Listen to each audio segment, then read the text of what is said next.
کی قیمت صرف اتنی ہے جتنا وہ انسانیت خدمت میں مصروف رہتا ہے. انسان جب اس دنیا میں آتا ہے وہ سب سے پہلے آتے ہی ان 3 چیزوں پر بہت دھیان کرتا ہے، غور کرتا ہے. وہ کیا 3 چیزیں ہیں؟ توانائی، وسائل اور وقت. انسان اپنی زندگی میں کوئی بھی ایسا کام نہیں کرنا چاہتا جس کا اسے معاوضہ نہ دیا جائے. کوئی بھی ایسا کام نہیں کرتا جس کو اسے معاوضہ نہ دیا جائے. یہ انسان کی فطرت ہے. لیکن اللہ رب العالمین کا جو حکم ہے وہ فرماتے کہ میرا بندہ کبھی تو میرے لیے بھی بغیر معاوضے کے کام کر کے دیکھ، پھر میں تجھے اس کا اجرت کیا دیتا ہوں، تجھے اس کا صلہ کیا دیتا ہوں. ایک موٹی سی مثال کے ذریعے میں آپ سے واضح کرتا ہوں کہ ایک بزنس مین ہوتے ہیں، 2 بزنس مین پارٹنر ہوتے ہیں. جب وہ کسی بزنس کو سٹارٹ کر رہے ہوتے ہیں، وہ اس بزنس کو سٹارٹ کرتے وقت دونوں اس بزنس کے لائن پر ہر چیز کا غور سے توجہ سے مشاہدہ کرتے ہیں. وہ پارٹنر کہتے ہیں، اتنا گہرائی سے مشاہدہ کرتے ہیں کہ وہ سوچتے ہیں کہ یار میں اس شخص کے ساتھ بزنس اپنا سٹارٹ کر رہا ہوں، مجھے کل کو آنے والے وقت میں اس بزنس میں نقصان تو نہیں ہوگا، اس بزنس میں مجھے خسارہ تو نہیں ملے گا، اس بزنس میں مجھے کتنا نفع ملے گا، کتنا پروفٹ مجھے ملے گا. وہ یہ سب چیزیں دیکھ کر بزنس سٹارٹ کرتے ہیں.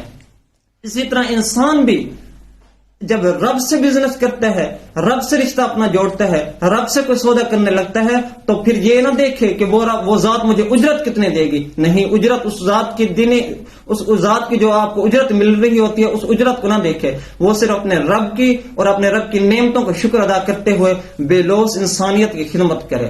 آج میں آپ کے سامنے ایک عجیب سا واقعہ آپ کے سامنے رکھ رہا ہوں. بہت عجیب سا دل دہلا دینے والا واقعہ ہے. اس واقعے سے آنکھوں میں نمی آ جاتی ہے. آج ہم نشتر اسپتال ملتان میں گئے. میرا کزن بیمار تھا. ایمرجنسی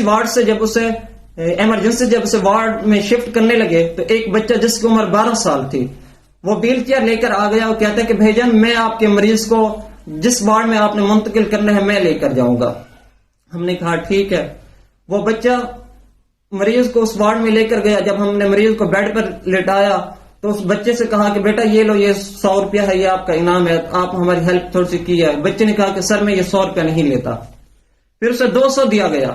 کہیں یہ بچہ یہ نہ سمجھے کہ 100 روپیہ بہت کم ہے. اس نے کہا نہیں یہ بھی میں نہیں لیتا. 300-400 تک دیا گیا. بچے نے کہا نہیں، میں ان پیسوں کی مجھے کوئی ضرورت نہیں ہے.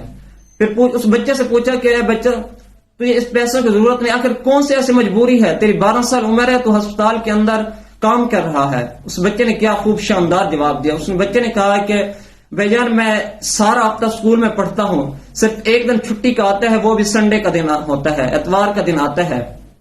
تو میرے والدین، میرے اساتذہ، میرے بڑوں نے مجھے یہ سکھایا ہے، انہوں نے مجھے یہ تربیت کی ہے. انہوں نے مجھے کہا ہے کہ بیٹا کہ زندگی میں اپنے زندگی کے دنوں میں کوئی ایسا ایک دن مختص کر لو، اس دن آپ مخلوق خدا کی خدمت کرو، لوگوں کی خدمت کرو. اگر آپ مخلوق خدا کی خدمت کرو گے وہ ذات آپ کو سکون عطا فرمائے گی، وہ ذات آپ کو دل سکون عطا فرمائے گی، وہ ذات آپ کی زندگیوں میں خوشحالیاں عطا فرماتی ہے، وہ ذات آپ کی زندگیوں میں ایک رونق عطا کر دیتی ہے. آپ کی زندگی خوشیوں کو 4 چاند لگ جاتے ہیں.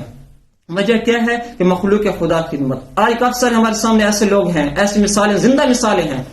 دولت ہونے کے باوجود بھی، شہرت ہونے کے باوجود بھی، پیسہ، دولت، شہرت، عزت، ہر چیز ہونے کے باوجود بھی انہیں دلی سکون حاصل نہیں. وجہ کیا ہے؟ مخلوق خدا کی خدمت نہیں کر رہے ہوتے. انہیں صرف پیسے سے پیار ہوتا ہے، انہیں اپنی شہرت سے پیار ہوتا ہے، دولت سے پیار ہوتا ہے، لیکن مخلوق خدا سے پیار نہیں ہوتا. جو لوگ مخلوق خدا سے پیار کرتے ہیں ان کے ذرائع آمدنی اگرچہ بہت کم بھی ہو، قلیل بھی ہو، لیکن وہ بہت خوش ہوتے ہیں، انہیں دلی سکون حاصل ہوتا ہے. تو اس لیے بزرگ بھی یہ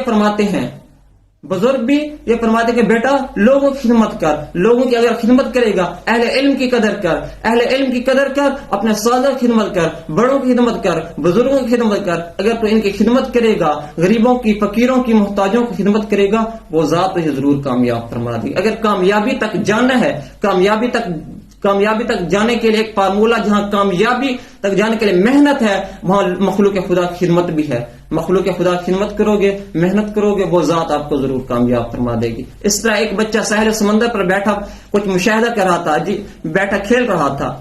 وہ پانی کی لہریں ساحل پر آتی، وہ ساحل سے ٹکرا کر واپس چلی جاتی. کچھ مچھلیوں کے بچے باہر چھوڑ کر چلی جاتی. وہ بچہ ایک مچھلی کو اٹھا کر پانی کے اندر پھینک رہا تھا. ایک میاں جی وہاں دیکھ رہے تھے یہ سارا واقعہ. پھر انہوں نے بچے سے پوچھا